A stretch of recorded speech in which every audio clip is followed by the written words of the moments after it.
एक और बात को सुन लीजिए, जिसका काम उसी को साझे। ये आपने एक मकूला पढ़ा होगा, सुना होगा। एक्चुअली हम पढ़ते कम हैं, सुनते हम ज़्यादा हैं। हमारे कान ज़्यादा चलते हैं, हम अपनी आँखों का इस्तेमाल कम करते हैं। हम सुनी सुनाई बात को आगे भी फैलाते हैं, हम तहकीक नहीं करते उस बात की। हमें पता ही नहीं होता कि इसका बैकग्राउंड क्या है बात का। बस जो बात मीडिया पे आ गई, जो बात फेसबुक पे आ गई, व्हाट्सएप पे आ गई, उसको हमने आके शेयर कर दिया, ये देखे बगैर कि ये बात सही भी है या गलत। फेसबुक पे देखें आप, कोई आके लिख दे नबी पाक सल्लल्लाहु अलैहि वसल्लम ने ये इरशाद फरमाया, नीचे हदीस, हम समझते हैं कि ये हदीस है और नीचे किताब का हवाला भी दे देते हैं वो लोग।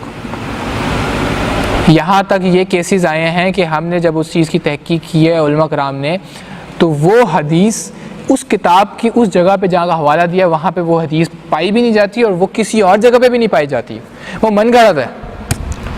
लोगों को जो बात अच्छी लगती है उसको मंसूब कर देते हैं, ये नबी पाक सल्लल्लाहु अलैहि वसल्लम ने फरमाया, ये हज़रत अली ने फरमाया, ये हज़रत हसन रज़ियल्लाहु अन्हु ने फरमाया, ये हज़रत हुसैन रज़ियल्लाहु अन्हु ने फरमाया, ये इमाम जाफ़र ने फरमाया, ये इमाम अबू हनीफा ने फरमाया, ये उसने फरमाया, ये उसने फरमाया।